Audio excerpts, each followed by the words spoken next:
السلام علیکم ورحمۃ اللہ وبرکاتہ۔ ناظرین، آج کا موضوع ہے قربانی۔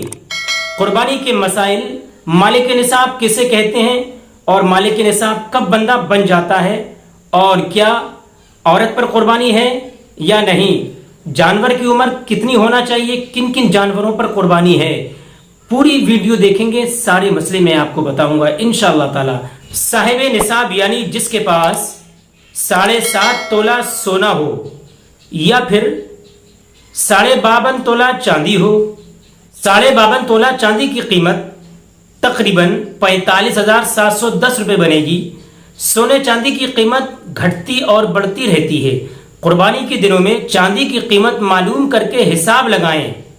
اگر 45,710 روپے یہ آج کی قیمت ہے، اگر قربانی کے دنوں میں 52.5 تولہ چاندی کی قیمت موجود ہے تو اس پر قربانی واجب ہے۔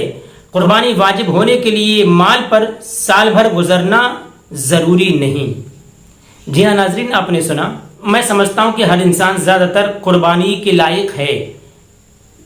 95% لوگ قربانی کے لائق ہیں، قربانی واجب ہے۔ سونے کی قیمت تو بہت آگے پہنچی، کم سے کم قیمت میں آپ کو بتا دیتا ہوں، اگر اتنا ہے تب بھی قربانی ہے۔ 52.5 تولہ چاندی کسی انسان کے پاس ہے تب قربانی واجب ہے، اور چاندی نہیں ہے تو 52.5 تولہ چاندی کی جو قیمت ہے 45,710 روپے، اگر اتنے پیسے بھی ہیں تب بھی قربانی واجب ہے۔ سمجھ میں آیا؟ تو قربانی میں سمجھتا ہوں 95 لوگوں پر واجب ہوئی۔ چاندی کی قیمت جو ہے ہر علاقے میں گھٹتی بڑھتی رہتی ہے، اپنے اپنے علاقے کے حساب سے اس کی قیمت لگا لیا کریں قربانی آنے سے پہلے تک۔ تو لوگوں سے پوچھیں چاندی نہیں ہے، چاندی کی قیمت کتنی ہے، جو قیمت بتائیں گے وہ قیمت اگر آپ کے پاس کیش ہے تو آپ پر قربانی واجب ہوئی، ٹھیک ہے۔ اور قربانی کے پیسوں پر سال کا پورا ہونا ضروری نہیں ہے۔ اگر کوئی بندہ 2 دن پہلے امیر ہو گیا، اس کے پاس پیسے آ گئے، اس سے پہلے فقیر تھا، غریب تھا، لاچار تھا، کھانے کو نہیں ملتا تھا، اور 2 دن پہلے ہی اس کے پاس پیسے آ گئے، اتنے پیسے کہ وہ 45,710 روپے کی قیمت تک پہنچ گیا، چاندی کی قیمت تک پہنچ گیا، اس پر بھی قربانی واجب ہو گئی۔ تو اس سے یہ ظاہر ہوتا ہے قربانی واجب ہونے کے لیے مال پر سال کا پورا ہونا ضروری نہیں ہے۔ جی ہاں ناظرین، صاحب نصاب عورت پر خود اس کے نام سے قربانی واجب ہے، مسافر اور نابالغ پر قربانی واجب نہیں۔ عورت کے پاس زیور ہے مگر شوہر صاحب نصاب نہیں، یعنی 45,710 کا مالک نہیں ہے تو عورت پر قربانی واجب ہے، مرد پر نہیں ہے۔ مکان 10 کروڑ کا ہو، گاڑیاں اپنے لیے 10 رکھی ہوں، پھر بھی حاجت اصلیہ میں داخل ہیں، یعنی ان پر نہ زکوٰۃ ہے اور نہ اس میں قربانی واجب ہوگی، مگر شریعت نے جن چیزوں کو جائز نہیں رکھا، شریعت نے جن چیزوں کو جائز نہیں رکھا اس کا حکم سنیں۔ شریعت نے جن چیزوں کا جائز نہیں رکھا ان کا رکھنا حاجت اصلیہ میں داخل نہیں۔ مثلا کسی نے اپنے گھر میں 45,710 کی ٹی وی رکھی ہو تو اس پر زکوٰۃ بھی فرض ہے اور قربانی بھی واجب ہے۔ سمجھ گئے آپ؟ جو صاحب نصاب ہے اس پر ہر سال قربانی واجب ہے، اس سے ہر سال اپنے نام سے قربانی کرنی ہوگی۔ کچھ لوگ ایک سال اپنے نام سے قربانی کرتے ہیں، دوسرے سال اپنے بچوں کے نام سے قربانی کرتے ہیں، یہ ناجائز ہے۔ اور عوام میں یہ بھی مشہور ہے کہ ایک قربانی کریں گے وہ بھی حضور کے نام سے کریں گے، تو واجب آپ پر ہے۔ اگر آپ حضور کے نام کی کرانا چاہتے ہیں تو 2 حصے لیں، ڈبل قربانی کریں، سب سے پہلے اپنے نام کی، اس کے بعد حضور صلی اللہ علیہ وسلم کے نام کی، تب ہے مزہ، تب ہے قربانی کا مزہ۔ اور اسی طرح سے اگر آپ کسی بزرگوں کے نام کی کرانا چاہتے ہیں تب بھی آپ کو ڈبل حصہ لینا پڑے گا۔ اپنی بیوی بچوں کے نام کی کرانا چاہتے ہیں پھر بھی آپ کو حصے بڑھانا پڑیں گے۔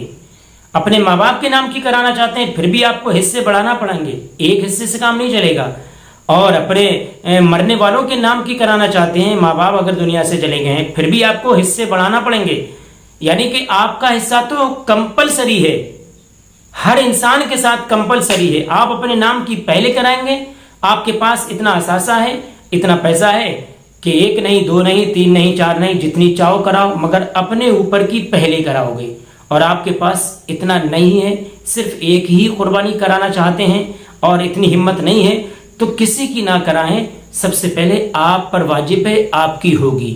قربانی کا وقت ہے 10 ذی الحجہ کی صبح صادق سے لے کر 12 ذی الحجہ کے غروب آفتاب تک، مگر جانور رات میں ذبح کرنا مکروہ ہے۔ یہ بھی بہار شریعت حصہ 15 اور صفحہ نمبر 136۔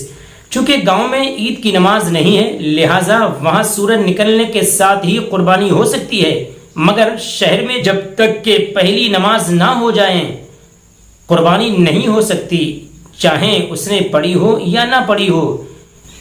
اور اگر کسی نے نماز سے پہلے قربانی کر لی تو اس کا گوشت تو کھا سکتا ہے، مگر قربانی دوسری کرنی پڑے گی، قربانی وہ نہیں ہوگی، ورنہ گناہگار ہوگا۔ یوں ہی اگر دن میں قربانی کرنے والا نہ ملا، یا کسی طرح کی پابندی لگی ہو، یا کوئی حادثہ ہو گیا ہو، تو رات میں قربانی کر سکتے ہیں، یہ جائز ہے۔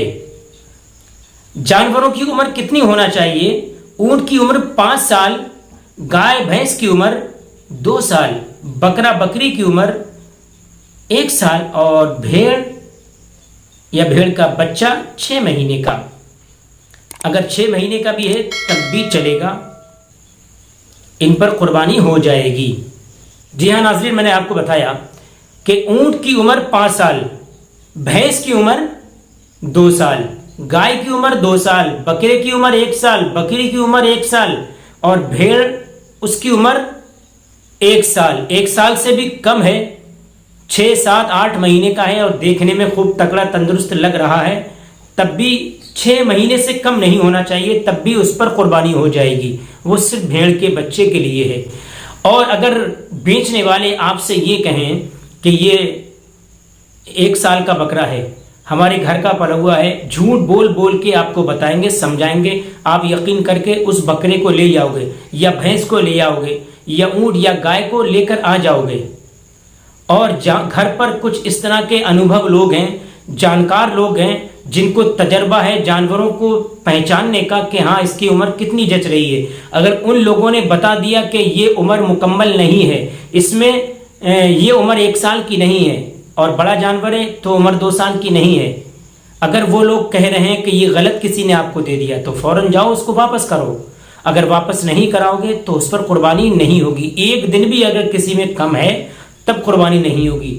بیچنے والے نے آپ کو جو بتایا اس کی باتوں پر مت جاؤ۔ جو یہ معتبر لوگ کہہ رہے ہیں کہ صاحب یہ 1 سال کا بکرا نہیں ہے، اگر یہ کہہ رہے ہیں اور ذمہ دار لوگ ہیں تو ان کی بات مان جاؤ، ورنہ قربانی نہیں ہوگی۔ یہی ایک طریقہ ہے، ورنہ بیچنے والے تو جھوٹ بول کر بیچ دیتے ہیں۔ تو میں سمجھتا ہوں آپ کو قربانی کے سارے مسائل، سارے مسئلے بخوبی سمجھ میں آ گئے ہوں گے، اور اگر تھوڑی سی کنفیوژن بھی ہو تو ہمیں کمنٹ باکس میں جا کر ضرور بتائیں، اور ہمارا فون نمبر بھی ہے، اس پر فون کر کے حوالے کے ساتھ انشاءاللہ آپ کو جواب ملے گا۔